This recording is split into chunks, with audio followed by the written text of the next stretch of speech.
인생은 누구나 지상에서 자신이 산 세월만큼 사실은 지상의 삶이 감축되는 것입니다. 그러니까 20년을 살면 생애가 20년 감축되었고 70년을 살면 70년 생애가 단축이 된 것입니다. 하지만 세월의 지남을 결코 슬퍼하지 마시기를 바랍니다. 왜냐하면 우리 주님께서는 믿는 백성들을 향해서 선포하셨습니다. 따라해 보실까요? 믿는 자는 영생을 가졌나니. 믿습니까? 또 따라해 보실까요? 나는 부활이요 생명이니 나를 믿는 자는 죽어도 살겠고 무릇 살아서 나를 믿는 자는 영원히 죽지 아니하리니. 이것을 내가 믿느냐? 믿습니까? 할렐루야. 예수님은 자신이 살아계실 때 유대 지도자들에 의해서 처형될 것을 예고했습니다. 그리고 동시에 반드시 사흘 만에 죽음을 뚫고 부활하실 것을 말씀하신 것입니다. 오늘 본문에서는 이 예수님의 부활을 직접 목도했던 몇몇 인물들 등장하고 있습니다. 그런데 그 부활을 통해서 들었던 자들이 쉽게 믿기지가 않았어요. 믿지를 아니한 것입니다. 그래서 우리는 예수의 부활이 무엇인가 중요한 몇 가지 진리들을 함께 살펴보기를 원합니다. 놀랍게도 예수 그리스도의 부활은 역사적 사실입니다. 오늘이 며칠이죠? 25년도 9월 7일. 여러분, 25년도 9월 7일 이 안디옥 교회에서 산부 예배 때 김경선 목사가 설교했다는 이 사실은 2000년이 지나도 바꿀 수가 없어요.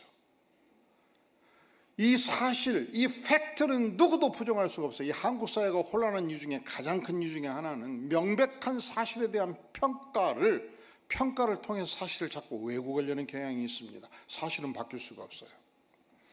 예수님은 죽음을 뚫고 부활하셨습니다.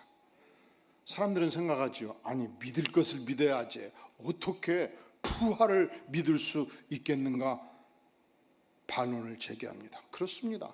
잘 믿기지가 않습니다. 그러니까 예수님을 3년 동안 직접 따랐던 제자들도 부활을 들었을 때 쉽게 믿을 수가 없었습니다. 예수님은 금요일 밤 3시에 운명하셨습니다. 토요 안식일이 시작되었을 때 유대인들은 안식일날 일체 일을 하지 않았기 때문에 예수님의 시신을 전혀 돌볼 수가 없었습니다. 그리고 드디어 주일 새벽이 되었습니다. 자, 퀴즈예요. 이 주일 새벽에 3명의 사람들이 예수님의 동굴을 찾아가요. 1번 3명 다 남성이었다. 2번 3명 다 여성이었다. 3번 남녀 섞어졌다. 몇 번? 자, 우리 마가복음 16장 1절 2절 같이 한번 읽어볼까요? 시작. 안식일이 지남에 막달라 마리아와 야고보의 어머니 마리아와 또 살로메가 가서 예수께 바르기 위하여 향품을 사다 두었다가 안식 후 첫날 매우 일찍이 해도 들 때 그 무덤으로 가며. 자, 세 사람 이름이 어떻게 되죠? 막달라 마리아, 야고보의 어머니 마리아, 살로메. 모두 남성이었나요? 그래서 여러분, 어떤 경우도 여성의 인권을 쉽게 생각하지 마세요. 왜냐하면 예수님이 마지막 처형될 때까지 끝까지 따라갔던 분들이, 남성들 제자들은 다 도망갔습니다. 여인들이 따라갔습니다. 부활하셨을 때 주일날 새벽같이 찾아갔던 분들도 여인들이었습니다. 그런데 염려가 생겼어요. 왜냐하면 여러분이 본당에 들어올 때 이 대문이 크지 않습니까? 유대인들은 동굴에 시신을 묻었습니다. 그래서 이 동굴 안을 들어갈 때 허리를 숙여서 들어갔는데, 그러니까 우리가 본당 대문의 절반 정도 크기 하단을 생각하시면 됩니다. 그것을 무엇으로 막았는가? 돌로 막았어요. 그러니까 여인 셋이서 이 돌을 밀치고 예수님의 시신을 돌보는 것이 거의 불가능하지 않습니까? 이것이 염려가 되었습니다. 3절 서로 말하되 누가 우리를 위하여 무덤 문에서 돌을 굴려주리요.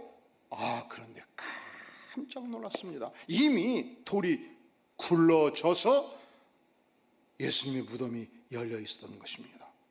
그래서 한 발자국 한 발자국 이 어둠컴컴한 무덤을 향해서 걸어가다가 또 한 번 깜짝 놀랍니다. 예수님이 시신이 있어야 될 곳에 시신은 사라졌고 그 시신 옆에 한 청년이 앉아 있었습니다. 그리고 그 청년이 입을 열어서 말하기 시작한 것입니다. 뭐라고 말합니까? 자, 16장 6절 7절 시작. 청년이 이르되 놀라지 말라. 너희가 십자가에 못 박히신 나사렛 예수를 찾는구나. 그가 살아나셨고 여기 계시지 아니하니라. 보라, 그를 두었던 곳이니라. 가서 그의 제자들과 베드로에게 이르기를 예수께서 너희보다 먼저 갈릴리로 가시나니 전에 너희에게 말씀하신 대로 하는지라. 이 청년이 예수님이 보낸 천사였습니다. 청년이 말합니다. 놀라지 마시오. 십자가에 못 박히신 예수 그리스도를 찾으시나요? 그는 부활하셨습니다. 여기 계시지 않습니다. 이 사실을 제자들에게 베드로에게 알려주시오. 그리고 예수님께서 최초로 한 사람을 찾아가요. 누구를 찾아갑니까? 9절 시작. 예수께서 안식 후 첫날 이른 아침에 살아나신 후에 전에 7 귀신을 쫓아내어 주신 막달라 마리아에게 먼저 보이시니. 우리 주님은 놀라우신 분이죠. 이 막달라 마리아는 주님을 만나기 전까지 미친 여인이었습니다. 7 귀신에 사로잡혀 살던 여인이었습니다. 세상에 버림받은 여인이었습니다. 비참한 여인이었습니다. 그런데 예수님을 만나고 그 인생이 바꿔진 것입니다. 예수님께서 7 귀신을 쫓아내 주셨습니다. 정신이 온전해졌습니다. 그 생애에서 예수님은 절대적 존재였습니다. 세상에서는 버려진 여인이었고 미친 여인이었고 세상에서는 비천한 여인이었습니다. 그런데 우리 주님께서 부활하셔서 그 시대 유명한 로마의 황제를 먼저 찾아가지 않았습니다. 재벌급 인물을 찾아간 것도 아닙니다. 교수급을 먼저 찾아간 것도 아닙니다. 가장 비천한 한 여인, 그 여인을 먼저 찾아가셨습니다. 얼마나 놀랐겠습니까? 그리고 얼마나 감사했겠습니까? 우리 주님께서 살아계실 때 부활하신다고 약속하셨는데 과연 이 약속이 이루어졌구나. 그는 가는 곳곳마다 제자들을 향해서 예수 부활을 증거하기 시작한 것입니다. 자, 묻겠습니다. 이 증언을 듣고 예수 제자들이 잘 믿었을까요? 자, 우리 다 함께 11절 시작. 그들은 예수께서 살아나셨다는 것과 마리아에게 보이셨다는 것을 듣고도 믿지 아니하니라. 믿었어요? 안 믿었어요? 믿지 않은 것입니다. 그 뒤에 우리 주님께서 2 제자에게 나타나십니다. 말씀하십니다. 직접 보여주십니다. 이 2 제자도 늑달같이 남은 제자들을 찾아가서 부활의 역사적 사실을 증언하기 시작했습니다. 남은 제자들이 잘 믿었을까요? 자, 13절 시작. 2 사람이 가서 남은 제자들에게 알리었으되 역시 믿지 아니하니라. 사랑하는 성도 여러분, 우리가 매주 교회 와서 예수님께 예배드린다는 사실과 부활을 확실히 믿는다는 것은 동일한 사실이 아니에요. 우리가 매주 예배드리고 우리가 열심히 성경을 읽어도 예수 부활을 안 믿을 수 있습니다. 그런데 왜 우리가 예수 부활을 믿어야 되는가? 부활에 어떤 증거가 있는가? 그렇습니다. 예수님은 십자가에 죽으시고 사흘 만에 부활하셨습니다. 부활의 증인 첫 번째로 막달라 마리아가 있습니다. 두 번째로 2명의 제자가 있었습니다. 그리고 세 번째로 모든 제자들에게 주께서 직접 나타나십니다. 14절 시작.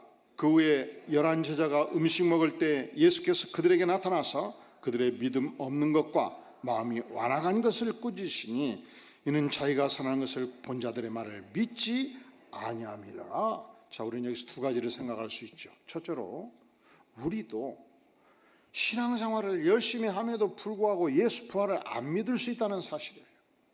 우리도 주일날 열심히 예배드리고 평일날 주님을 위해서 이렇게 저렇게 봉사해도 부활과 관계없는 인생을 살 수 있다는 것입니다. 왜냐하면 제자들이 그렇지 않겠습니까? 그런데 우리가 부활을 믿어야 되는 분명한 증거가 있습니다. 막달라 마리아가 예수님을 만났습니다. 11 제자가 예수님을 만났습니다. 바울 사도의 증언에 의하면 500여 신자들이 예수님을 만났고, 바울이 고린도 전서를 쓸 당시에 약 250여 명의 제자들이, 예수님을 따르는 신자들이 부활의 주님을 직접 목도했다는 사실입니다. 원래 법정에서 살인범이 살인자로 확정될 때 두 가지 증거가 필요하죠. 첫째로 물증이 있는가, 두 번째로 인증이 있는가. 이 인간의 증거는요, 3명만 증언이 중요 부분에서 일치하면 살인이 확정될 수 있어요. 예를 들어서 한 사람은 말합니다. 보슬보슬 비가 내릴 때 광교 어느 모퉁이에서 안경 쓰고 검정 옷을 입은 자가 칼을 위에서 아래로 내려 꽂았고 피가 튀었고, 그때 이 사진의 얼굴이 범인입니다. 두 번째 증인이 말합니다. 그 몇 월 며칠 광교 어느 모퉁이에서 비가 오는데 어두운 색을 입은 자가 칼로 찔렀습니다. 위에서 찔렀는지 옆에서 찔렀는지 번쩍였습니다. 그리고 피가 튀었고 죽었습니다. 그 자가 맞습니다. 세 번째 인물이 말합니다. 역시 비가 약간 오는 듯 했는데 청색 옷 입은 자가 칼로 쳤습니다. 번쩍였습니다. 그리고 한 사람은 사라졌습니다. 자, 이 세 사람의 증인이 세부 부분까지 다 똑같은가요? 약간씩 다르죠. 그러나 칼로 쳤다는 사실이 가장 중요한 내용이 같습니다. 얼굴에 대한 증언이 같습니다. 그러면 살인범으로 확정할 만큼 강력한 증거 능력을 갖는 것입니다. 사실은 법정에서는 판사들이 세부적인 구체적인 사항들이 30가지, 50가지가 너무 똑같으면 오히려 의심을 해요. 인간의 기억이 그렇게 정밀하지 않다는 것입니다. 그것은 3명이 모여가지고 원수 1명을 지목하고 살인범으로 몰기로 하고 문장을 만들어서 열심히 외우지 않는 한 이것은 불가능하다 해서 다시 증인 3명과 살인자와의 원수관계, 인과관계를 다시 조사하기 시작할 수 있어요. 그런데 예수 그리스도의 부활은 세 사람의 증언으로 끝나지 않습니다. 모든 제자가 증언합니다. 그리고 500의 형제가 이 부활의 증인으로 서 있습니다. 두 번째, 우리가 부활을 믿어야 될 중요한 증거가 있습니다. 예수님은 그 시대의 유명인사였습니다. 상상해 보세요. 분명히 한 마을에서 아들이 죽었습니다. 나인상 과부가 이 아들의 시신을 앞장 세우며 꺼이꺼이 울며 온 주민들이, 왜냐하면 이 여인의 슬픔이 너무 컸기 때문에 위로하기 위해서 이 시신을 따르고 있었습니다. 주님께서 나타나셨습니다. 멈추어라. 그리고 주님께서 말씀하시다 일어서라 했을 때 부패에서 시신이 냄새나는 한 젊은이가 벌떡 상여를 들치고 걸어 나왔을 때 상상해 보세요. 모든 주민들이 박수치고 환호했지 않겠습니까? 그가 나타날 때마다 야가 죽었다가 살아난 자여 외치지 않았습니까? 그가 어느 마을을 간들 사람들이 운집하지 않았겠습니까? 예수 그리스도는 죽은 자를 살리십니다. 평생 동안 몸에서 피를 흘리며 혈루병으로 고생하는 한 여인이 예수님의 옷깃을 스쳤는데 온전히 깨끗하여졌습니다. 수많은 영혼들이 영혼의 치유를 받고 몸의 치유를 받았습니다. 예수님의 말씀은 천국의 음성이었습니다. 그 음성의 말씀은 천국의 음성을 듣기 위해서 수천 수만의 사람들이 예수님을 따라왔습니다. 그 시대 유명인사였죠. 그런데 결국 예수님은 처형되었습니다. 그때 예수님을 처형하는 데 가담했던 당시 정치 종교 지도자들이 염려가 생긴 거예요. 그래서 즉각했던 일이 무엇인지 아십니까? 빌라도 총독을 찾아갑니다. 마태복음 28장 61절에서 총독에게 진언합니다. 총독이시여, 예수가 살았을 때 말했습니다. 내가 사흘 만에 다시 살아나리라. 만약에 그의 제자들이 예수님의 시신을 탈취한 다음 부활했다고 선포하기 시작하면 큰일이 일어나지 않겠습니까? 밀란이 일어나지 않겠습니까? 그런 거로 예수 시신을 안치한 그 동굴에 수천의 군병들을 파견해서 철저하게 시신을 감시해 주기 바라오. 그러니까 예수님의 시신이 탈취되는 것은 불가능한 일이었습니다. 예수님의 시신이 사라진 것은 부활하는 길밖에 없었습니다. 주님은 죽음을 뚫고 부활한 것입니다. 세 번째 증거가 있습니다. 예수님의 제자들은 예수님이 처형되었을 때 남성 제자들이 다 도망친 이유가 있죠. 왜 도망치지요? 따라가다가 나도 체포되어서 처형될 수 있으니까, 살아야 되니까. 그래서 다 그들의 본업으로 갈릴리로 업으로 돌아간 것입니다. 그런데 주께서 부활하시고 한 제자 찾아가십니다. 도마는 이 이야기를 들었을 때, 아니요, 나는 직접 예수님을 만난다 한들 어찌 믿을 수 있겠소? 과연 옆구리에 창으로 찔린 그 곳을 직접 만나보지 않고서야 어찌 내가 예수 부활을 믿을 수 있겠소? 그때 주께서 나타나셔서 도마야, 손을 내밀어라. 옆구리를 여셨습니다.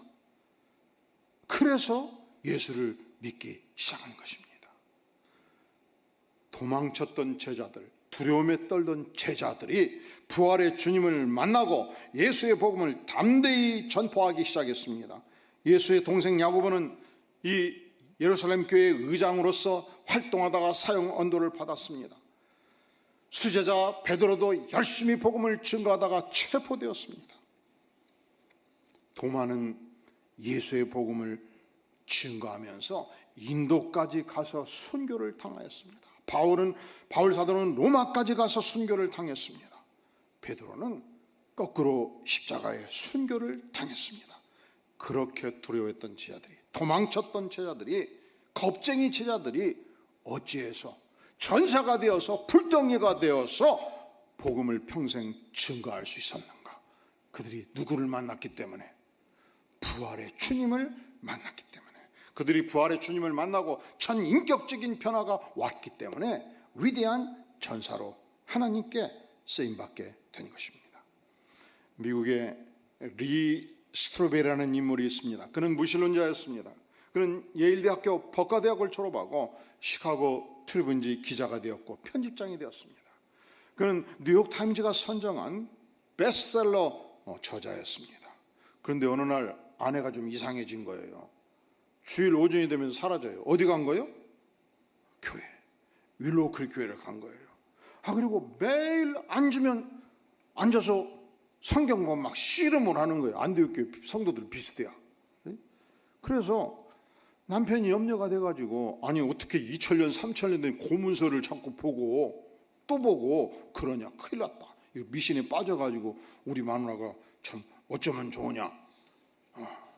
이게 이제 미국 남성들은 대부분은 다 그런 것은 아니지만 이런 일이 있을 때 그렇게 교회 나가지 마시오 함부로 이렇게 말을 못해요. 왜? 그러면 이혼받을 수 있으니까. 30년 50년 한국 사회는 그렇죠. 당신 말이야, 이 집안에 종교가 안 한데 우리 어머니가 절간 나가는데 어디 교회를 가지 마 하면 못 갔던 시절이 있지 않습니까? 그런데 리 스트로벨은 그렇게 생각하지 않았습니다. 아니 내 아내가 이렇게 미신에 빠져 있다면 내가 기독교를 본격적으로 연구해가지고 무엇이 잘못된가를 내가 밝혀서 내 아내를 설득해야 되겠다 하고 무려 2년 동안 아내를 따라서 윌로우 교회를 가게 된 것입니다. 시간 나면 이것저것 보면서 이 성경의 모순된 점을 기록하기 시작을 했습니다. 그런데 어느 날 갑자기 예수의 이름 앞에 무릎을 꿇고 고백을 했습니다. 부활의 주님을 그가 만나고 주님을 섬기기로 작정한 것입니다. 그런데 그가 부활의 주님을 만나고 주님을 섬기기로 작정에 섰던 가장 중요한 이유가 어떻게 해서 도망쳤던 제자들이 완전한 전사가 되어서 순교하기까지 바꿔줄 수 있었는가? 예수 그리스도의 부활은 역사적 사실이라는 사실을 그가 인정하고 예수를 믿기로 작정한 것입니다. 인도 출신 유명한 변호사가 있습니다. 라이오넬 러쿠 변호사가 있는데, 그는 영국 사회에서 아주 대성공한 인물이었습니다. 그는 기네스북에 등재되었습니다. 연속해서 245건의 소송을 승소한 거예요. 이럴 때는 좀 놀라는 표정을 지으세요. 몇 건? 245건. 일반적으로 변호사가 수임을 해가지고 10건 중에 7건, 8건만 승소해도 승률이 높다고 말해요. 100건 중에서 80건, 90건 승률을 가지면 수임료가 엄청 높아요. 그런데 245건의 소송을 전체를 승소를 한 거예요. 그런데 그가 어느 날 신약성경을 연구하기 시작했습니다. 부활을 연구하기 시작했습니다. 그리고 예수 그리스도 앞에 무릎을 꿇습니다. 그가 이런 고백을 남깁니다. 예수님이 부활하신 명백한 증거가 나를 완전히 압도했다. 어떤 의심도 없이 부활을 받아들이지 않을 수 없었다. 예수 그리스도의 부활은 역사적 사실입니다. 예수 그리스도는 죽음을 뚫고 부활하셨습니다. 우리가 왜 이것을 믿는가? 첫째로 500여 명의 증인이 있었습니다. 왜 우리가 이것을 믿는가? 그 시대 절대로 예수 그리스도의 시신은 실종될 수 없었습니다. 예수 그리스도의 부활이 없다면 제자들은 전인격적 변화를 결코 가져올 수 없었을 것입니다. 그렇다면 예수 그리스도의 부활이 내 인생과 어떤 의미가 있는가? 사랑하는 성도 여러분, 우리 주님께서는 부활을 믿을 때 믿는 자는 영생을 가졌다고 선포합니다. 영생을 보장해 주는 것입니다. 같이 다시 한번 따라해 볼까요? 나는 부활이요 생명이니 나를 믿는 자는 죽어도 살겠고 무릇 살아서 나를 믿는 자는 영원히 죽지 아니하리니 이것을 내가 믿느냐? 믿습니까? 믿습니까? 그래서 우리가 신앙생활을 열심히 하면서 부활을 믿지 아니하면 참 불쌍한 존재가 되는 거예요. 이것을 바울 사도가 알았습니다. 그는 고린도서 15장 19절에 선포합니다. 만일 그리스도 안에서 우리가 바라는 것이 다만 이 세상의 삶뿐이라면 모든 사람 가운데 우리가 더욱 불쌍한 자이리라, 그렇게 선포를 하는 것입니다. 부활이 우리에게 왜 중요한가?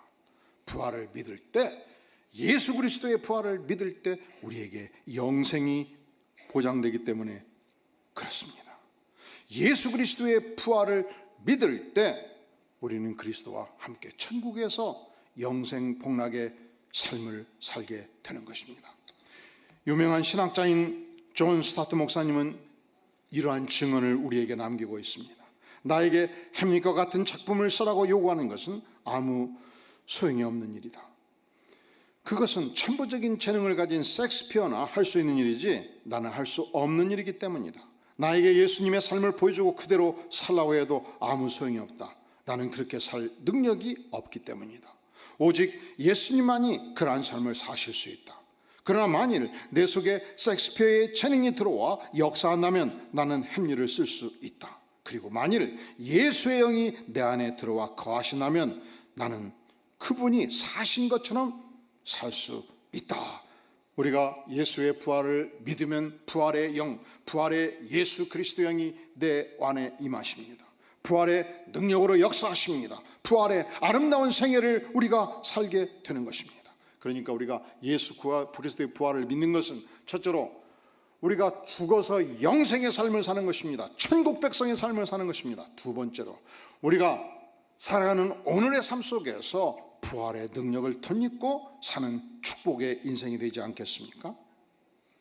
과거 30년 전, 50년 전 여러분들이 전통적으로 진행되는 불교 장례식장이나 유교 장례식장을 참여한 기억을 가지고 계시나요? 어떻게 장례식이 진행되던가요? 불교 장례식장에서 스님들 5명, 10명이 옵니다. 처량한 목탁 소리가 천하를 울립니다. 끝없는 향불을 피웁니다. 이것은 죽음이 얼마나 큰 절망인가를 세상에 선포하는 알림의 곡소리입니다. 유교 장례식장에 참여한 적이 있나요? 모든 유족들이 아이고 5일장 10일장 동안 외칩니다. 슬픔의 현장이기 때문에 그렇습니다. 그런데 유족이 3일만 외쳐보세요. 목이 세어요. 그래서 돈 주고 사람을 3명 5명 사서 옆에 세워둬요. 하루 종일 뭡니까? 아이고 슬픔의 곡소리를 대신 유족을 대신해서 외쳐주는 것입니다. 믿는 백성의 장례가 무엇입니까? 믿는 백성의 장례는 천국의 환송님입니다. 희망의 성가를 부르는 것입니다. 부활의 영광의 현장이 될 수 있는 것입니다. 이화여대 초대 총장을 역임했던 김한란 박사님을 기억하시나요? 이분은 이화학당 다닐 때 21살 때 동기생 7명을 모아서 7인의 전도대를 결성했습니다. 방학이 되면 전국 방방곡곡을 다니면서 예수 복음 전도 활동을 했습니다. 국민 계몽운동을 펼쳤습니다. 조선의 백성들은 예수님을 믿고 천국 백성이 되어서 예수님처럼 조국을 위해서 목숨을 바칠 것을 역설을 했습니다. 예수님을 믿고 하나님을 섬기는 것이 민족이 살 길이며 또한 위생교육, 건강교육, 경제교육, 여성 계몽운동을 전국적 차원에서 펼쳤습니다. 그가 61년도 62세 때 총장직을 과감하게 후배인 김옥길 교수에게 물려주고 본인이 해야 될 본업으로 돌아갔습니다. 그것이 무엇입니까?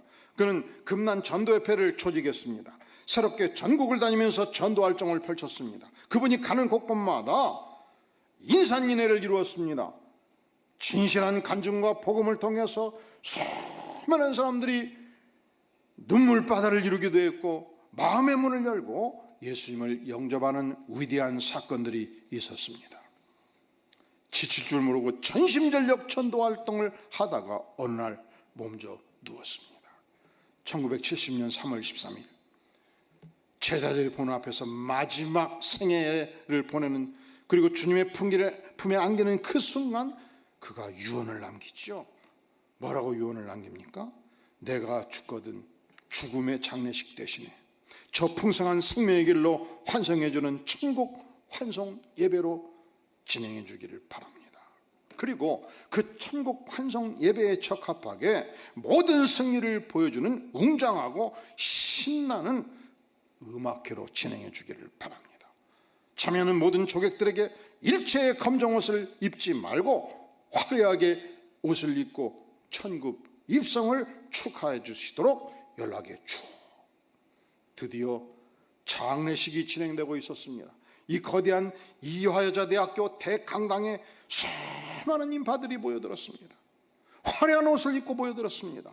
천국 환송 예배가 아름다운 찬양으로, 승리의 찬양으로, 영광의 찬양으로 가득 찬 예배가 진행이 된 것입니다.